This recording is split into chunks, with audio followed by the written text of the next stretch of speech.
Salam everyone, this is Ziad. Let's talk about Kazakhstan.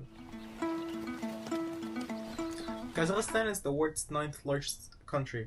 The ninth. Can you imagine that? That means it's bigger than India, most of the European countries, and pretty much all the countries you've heard of or been to. And yet it's funny enough how when you mention the word Kazakhstan, people will say, oh, well, is it the one near Russia? So in my mind, it's just hilarious how it's associated with Russia, although it's one of the largest countries ever, right? It's so large that it borders 5 countries, popping up right now with the flags around me. They are Turkmenistan, Russia, of course, China, Kyrgyzstan, and Uzbekistan. It seems to me that Kazakhstan is the sort of an extrovert that no one knows about, but it's an extrovert that insists on touching everyone. We're good. Did you have to add that part? Kazakhstan is technically landlocked, which means it's not surrounded by any source of water, including seas or oceans. But to not be dramatic and to step away from the drama a bit, Kazakhstan has the Caspian Sea. And back to our drama, the Caspian Sea is shrinking in the recent years. Only in Kazakhstan do you even get a sea that's not technically a sea, which proves that Kazakhstan is efficient in a way. Anyways, most of Kazakhstan is steppe, which means large grasslands that stretch forever. And that also means if you drive for 8 hours, you're just going to see the same view. A huge mountain with some grass on the side. Also, because of the not so big population of Kazakhstan, you will drive these 8 hours without seeing anyone. Just the mountain and the grass. Which is annoying in a sense, but also beautiful in another sense. Stop. Now that I've mentioned the population, let's talk about it for a second. Kazakhstan has 20 million people. And let's take my example back. If you're driving from a city to another for 8 hours, let's take, for example, from Almaty to Atrau, which is very unlikely that you're gonna drive all this time because they're very far away. But anyways, if you end up driving because you cannot afford your plane ticket or whatever, you're gonna be surrounded by mountains, right? And the grassland. And probably will not even see a soul there. However, if you're lucky enough to see one and they end up saying hello or salamat isba, and you reply back, they're gonna invite you to their house. Most probably. And what's going to happen inside there is what will make you regret replying to their hello. Hospitality is a big thing in Kazakhstan, right? And if you're invited, that means you're usually invited for food. Their local food, right? And here's the thing. They're gonna offer you a plate. You say yes, you finish it. They're gonna assume that you're hungry and you need more of that. If you say no and you don't finish it, they're gonna assume that you don't like it and they're gonna offer something else. And the cycle keeps going on and on and on. You have to eat, and then after you eat, you have to eat, and after you eat, you have to eat, and then after you finish this eating, you have to eat more.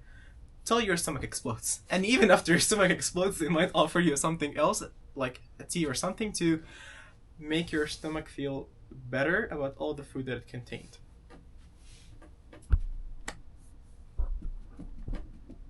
Kazakhstan is very rich in its natural resources. Oil, coal, natural gases, and especially uranium. Actually, Kazakhstan is the biggest exporter of uranium, #1 exporter for that.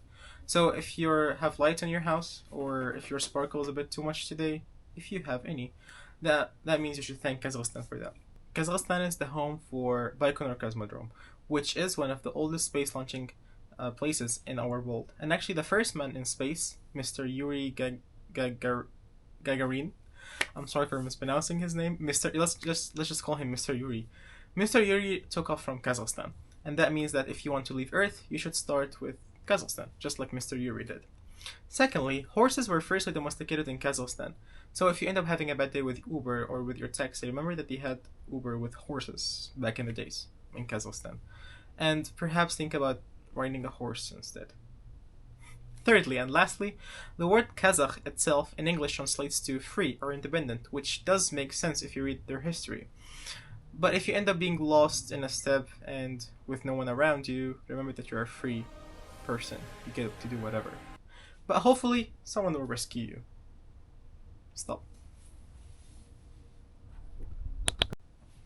And also, let's talk about the cities for a while. So, foreigners who come to Kazakhstan usually say that Kazakhstan has a Soviet style. And while that's true, also there are modern cities in Kazakhstan, especially Almaty and Astana, the capital. Let's talk about Almaty for a second. Almaty was the actual capital of Kazakhstan, of Soviet Kazakhstan, till they changed it to the modern day capital. But today, Almaty remains the capital of modernism, or the cultural capital of Kazakhstan, as it contains ski, as it's famous for its mountains, ski resorts, and whatsoever. The capital now is Astana, as I've mentioned earlier, and there's a bit of trouble about Astana because it was called Nur Sultan before, which gives you the idea of the crisis with the names in Kazakhstan. I think I have this feeling that if if a Kazakh person wishes to travel to Astana with a taxi, they will tell they will tell them, just take me to the capital, whatever it's called today, whether it's Nur Sultan or Astana. Actually, fun fact: the word Astana in Kazakh translates the word capital in English. Stop. So, that was my not so brief about Kazakhstan. Kazakhstan is a country that's proud, large, big, full of natural resources, and of course, full of endlessly generous people. If you end up visiting Kazakhstan, you'll probably get lost at once, confuse Russian with Kazakh, and that's probably something we're gonna talk about in our next videos. Or probably not, because I'll end up being lazy. Something like the Kazakh style, which also will be discussed later on. And you'll of course come back to your home countries with stories to share with your people. And if someone still asks you where is Kazakhstan, please tell them to look it up on the map because it's the world's ninth largest country.